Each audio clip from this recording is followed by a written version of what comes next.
नमस्कार दोस्तों, मैं हूं मुकेश और स्वागत है आपका अपने channel Ayurveda and chemistry for all में। दोस्तों, आज के वीडियो में मैं आपको मेडिकल ऑक्सीजन के बारे में बताने जा रहा हूं, जो कि कोरोना के जो दूसरी लहर है उसमें इसका बहुत ही ज़्यादा इस्तेमाल हो रहा है। क्या है मेडिकल ऑक्सीजन, कैसे इसका निर्माण किया जाता है, कैसे इसकी मैन्युफैक्चरिंग की जाती है, कैसे इसका सप्लाई किया जाता है, कैसे इसका स्टोरेज किया जाता है, किस कंडीशंस में, किस अवस्थाओं में मरीजों को ये मेडिकल ऑक्सीजन दी जाती है, सप्लाई की जाती है। तो आइए दोस्तों जानते हैं मेडिकल ऑक्सीजन के बारे में। दोस्तों, हमारे वातावरण में बहुत सारी गैसेज होती हैं, जिनमें कि नाइट्रोजन है जो कि 78% होती है, ऑक्सीजन है जो 21% होती है, कार्बन डाइऑक्साइड 1% है और दूसरे गैसेज हैं वो भी उसमें सम्मिलित है।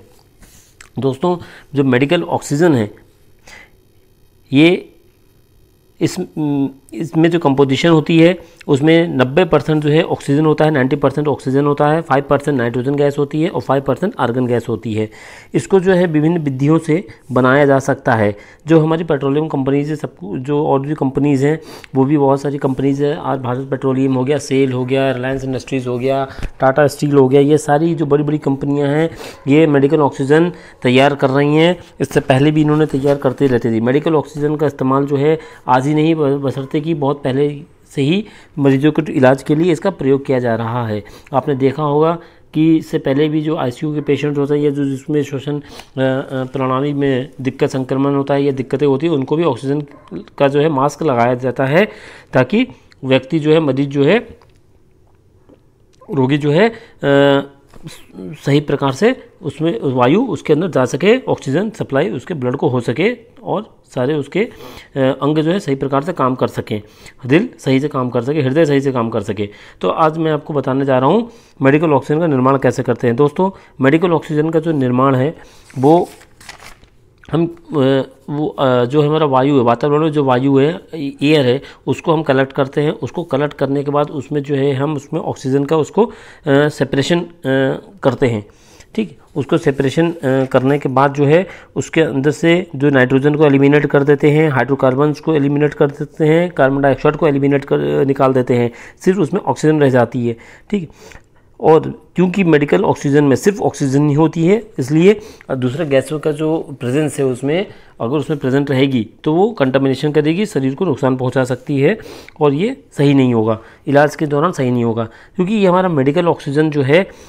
इसको हम इस एक चिल्ड कंटेनर में रखा जाता है। मेडिकल ऑक्सीजन को जो है लिक्विड फॉर्म में होता है। ये हम जब भी ऑक्सीजन को क्या करते हैं, एयर को क्या करते हैं, जब हाई प्रेशराइज्ड फॉर्म में रखते हैं, जब प्रेशराइज करते हैं तो ये लिक्विड फॉर्म में कन्वर्ट हो जाता है। इसके बाद इसमें से जितनी भी अशुद्धियाँ होती हैं, जो अदर गैसेज होती हैं, उसको हम ये रिमूव करके प्यूरिफाइड ऑक्सीजन बना देते हैं, जिसका जो टेम्परेचर है वो होता है हमारा बॉइलिंग टेम्परेचर जो इसका होता है वो 90.188 केल्विन होता है, जो कि -182.96 डिग्री सेल्सियस होती है। जैसे ही हम ये पेशेंट पे मास्क लगाते हैं तो ये जो टेम्परेचर है, ये प्रेशर के साथ जब रिलीज होता है तो ये ऑक्सीजन गैस में कन्वर्ट हो जाता है। इसका जो रंग होता है ये हल्के नीले रंग का ये लिक्विड होता है। अगर इसको आप बाहर भी देख सकते हैं, अगर इसको आप किसी कंटेनर में लोगे, ट्रांसपेरेंट कंटेनर में लोगे, ग्लास में लोगे, तो इसका रंग जो है हल्के नीला रंग का ये होता है। मेडिकल जो हमारा इसका इस्तेमाल क्या है, क्यों हम इसका इस्तेमाल करते हैं, मेडिकल ऑक्सीजन का इस्तेमाल क्यों करते हैं। मेडिकल ऑक्सीजन का इस्तेमाल जो है वो जो ब्लड ऑक्सीजन हमारा कम हो जाता है, जब हमारा पार्शियल प्रेशर जो ब्लड का रिड्यूस हो जाता है, ऑक्सीजन लेवल कम हो जाता है, उस कंडीशन में हम इसको देते हैं। जब कार्बन मोनोऑक्साइड की टॉक्सिसिटी हो जाती है, उस अवस्था में भी जो है हम मेडिकल ऑक्सीजन देते हैं, ताकि कार्बन डाइऑक्साइड जो है ब्लड शरीर से निकाला जा सके, उसको न्यूट्रलाइज किया जा सके। अगर हमारे को हेडेक हो रहा है, क्लस्टर हेडेक हो रहा है, ठीक है, पूरे शरीर में कई जगह दर्द हो रहा है, तो इस अवस्था में भी जो है हम मेडिकल ऑक्सीजन की सप्लाई करते हैं। जब हम ऑपरेशन के दौरान, सर्जरी के दौरान जो है हमारे शरीर में ऑक्सीजन की मात्रा को बनाए रखने के लिए, एनेस्थेसिया की कंडीशन में भी, अनकॉन्शियस अवस्था में भी ऑक्सीजन की मात्रा को बनाए रखने के लिए भी जो है हम मेडिकल ऑक्सीजन की सप्लाई करते हैं। अच्छा, लॉन्ग टर्म जो ऑक्सीजन की सप्लाई है, उसको जो ट्रीटमेंट है मेडिकल ऑक्सीजन का, वो हम जो रेस्पिरेटरी लोग, जो समस्या से लोग ग्रसित होते हैं, उन्हें इससे उपचार किया जाता है। इनको अब मैं बात करूंगा इसको कैसे दे सकते हैं। मेडिकल ऑक्सीजन देने के जो कई तरीके हैं, जैसे कि नसल के नाक के अंदर कैनुला लगाकर होता है, फेस मास्क होता है, और इनसाइड द हाइपरबेरिक चैम्बर, इस कंडीशन से भी जो है हम मेडिकल ऑक्सीजन की सप्लाई कर सकते हैं। जो बायोलॉजी के छात्र हैं उन्हें ये पता होगा कि लंग्स, जो हमारा लंग्स है वो हमारा कैसे ऑक्सीजन को सप्लाई बॉडी तक पहुंचाता है, सभी अंगों तक, सेल्स तक पहुंचाता है। तो दोस्तों मैं आपको बता दूं, जैसे हमारा जब हम नाक से सांस लेते हैं, जब वायु हमारे अंदर जाती है तो लंग्स उसमें से क्या करता है कि ऑक्सीजन को उस एयर से सेपरेट कर लेता है, कार्बन डाइऑक्साइड नाइट्रोजन को रिलीज़ कर देता है, बाहर कर देता है, और जो प्योर ऑक्सीजन है वो हमारे रक्त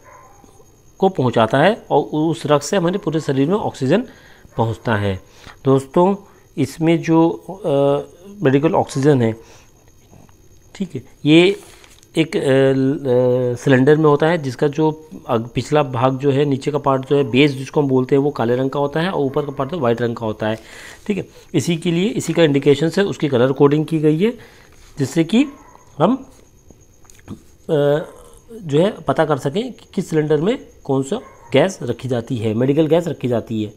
मरीजों में अगर ऑक्सीजन का जो पार्शियल प्रेशर है अगर वो 92 mmHg के नीचे आ जाता है तो वो बीमारी की जो स्तर होता है, जो श्वसन प्रणाली की बीमारी है, वो खतरनाक स्तर में चला जाता है, जिससे कि उसका लक्षण क्या है, सीने में दर्द है, सांस लेने में तकलीफ होना है, हांफना है, लगातार सीने में दर्द और दबाव महसूस होने लगता है, लगातार खांसी होने लगती है, अधिक सिर दर्द होने लगता है, बेचैनी होने लगती है, कन्फ्यूज़न होने लगता है, बेहोशी की अवस्था हो जाती है, जो होंठ होते हैं नीले होने लग जाते हैं, चेहरे का रंग बदलने लग जाता है। ये सारे जो लक्षण हैं अगर किसी आपके आसपास के किसी मरीजों को आ रहे हैं तो आप समझ जाइए कि उसका जो है बॉडी में जो है ऑक्सीजन लेवल गिरता चला जा रहा है और उसे तुरंत डॉक्टर की सहायता की ज़रूरत है, तुरंत उसे मेडिकल ट्रीटमेंट की ज़रूरत है।